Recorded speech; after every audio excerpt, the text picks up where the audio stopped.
Assalamualaikum warahmatullahi wabarakatuh. Bismillah, alhamdulillah, wassalatu wassalamu ala rasulillah wa ala alihi wa ashabihi wa mawalah, amma ba'du. Jemaah sekalian yang dimuliakan Allah, jemaah salat maghrib rahimakumullah. Pada kesempatan malam ini saya ingin menyampaikan firman Allah dalam surah Yunus ayat yang ke-9 dan ayat yang ke-10. Ini kalau boleh saya beri tema atau judul keterbatasan akal dan mutlaknya hidayah Allah. Di dalam surah Yunus ayat yang ke-9, Allah Subhanahu wa taala berfirman, ayatnya berbunyi, A'udzu billahi minasyaitonir rajim. Bismillahirrahmanirrahim. Innal ladzina amanu wa 'amilus solihati yahdihim rabbuhum biimanihim تجري من تحتهم الأنهار في جنات النعيم دعواهم فيها سبحانك اللهم وتحيتهم فيها سلام وآخر دعواهم أن الحمد لله رب العالمين. Sadaqallahul azim. Allahumma arhamna bil Quran. Yang artinya, sungguh orang-orang yang beriman dan beramal soleh, yahdihim rabbuhum biimanihim. Rabb atau Tuhan mereka akan memberikan petunjuk biimanihim, sebab keimanan mereka.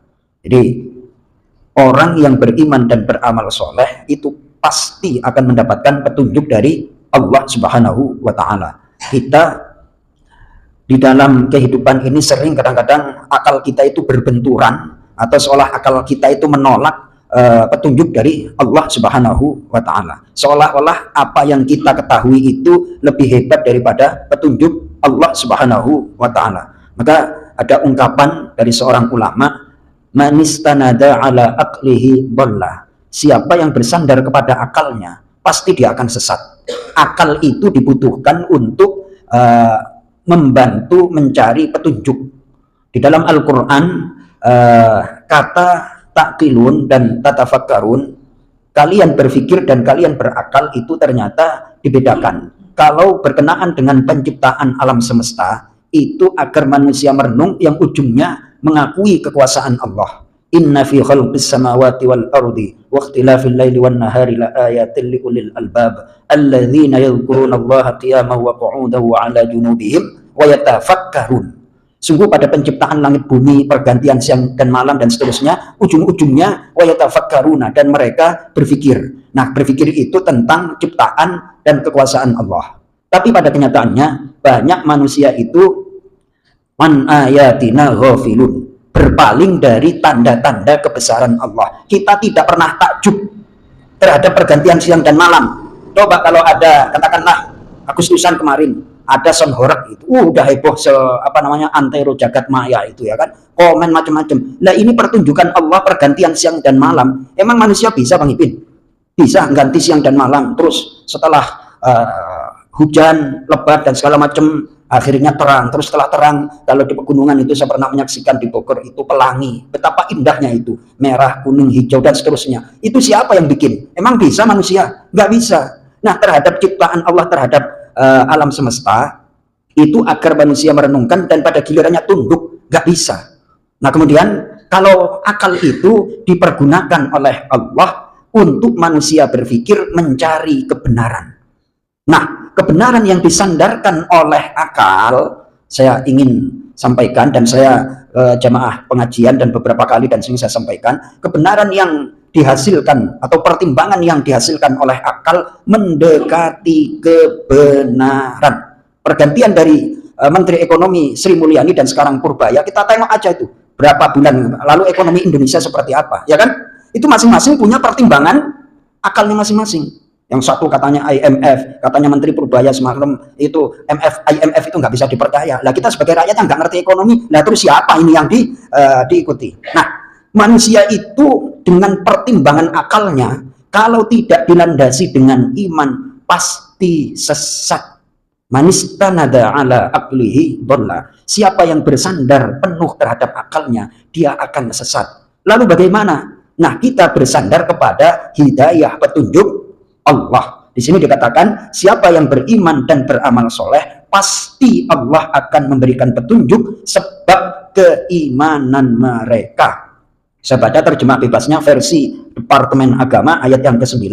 Sesungguhnya orang-orang yang beriman dan mengerjakan kebajikan niscaya diberi petunjuk oleh Tuhan karena keimanannya.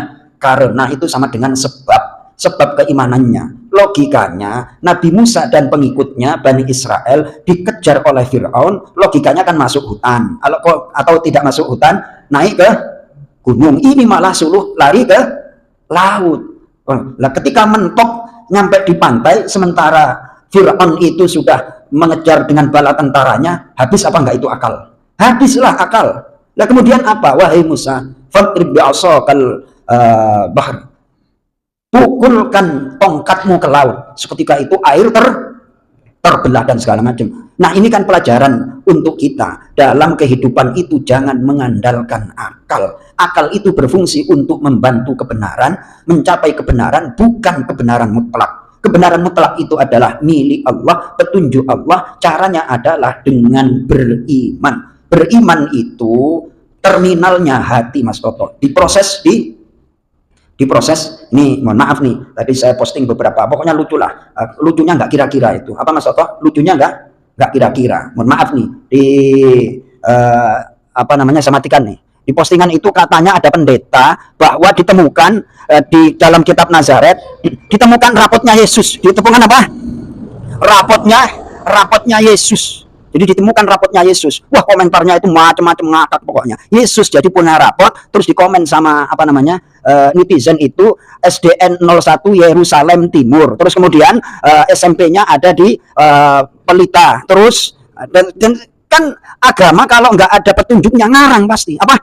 Ngarang. Terus komen-komen itu, saya jadi mu'alaf itu bukan karena saya bego, akan tetapi saya menggunakan akal saya untuk berpikir selama lebih dari 10 tahun, akhirnya menemukan hidayah. Nah, fungsi akal itu adalah untuk membantu mencari kebenaran. Kebenaran mutlak itu milik Allah, yakni mengikuti petunjuk Allah. Pokoknya kalau kita beriman pasti mendapatkan petunjuk. Oleh sebab itu, ketika kita membaca surah Al-Fatihah ketika sholat, mantapkan ihdinas siratal mustaqim. Kenapa Allah tidak mengajarkan berikan aku rizki? Orang yang mendapat petunjuk pasti menjadi orang yang bertakwa. Orang kalau sudah bertakwa akan mendapatkan rizki dari arah yang tak terduga. Mudah-mudahan kita senantiasa mendapatkan petunjuk dari Allah Subhanahu wa Ta'ala. Ujung-ujungnya kita bertakwa dan pada gilirannya mendapatkan rizki dari arah yang tak terduga. Amin ya rabbal alamin. Assalamualaikum warahmatullahi wabarakatuh.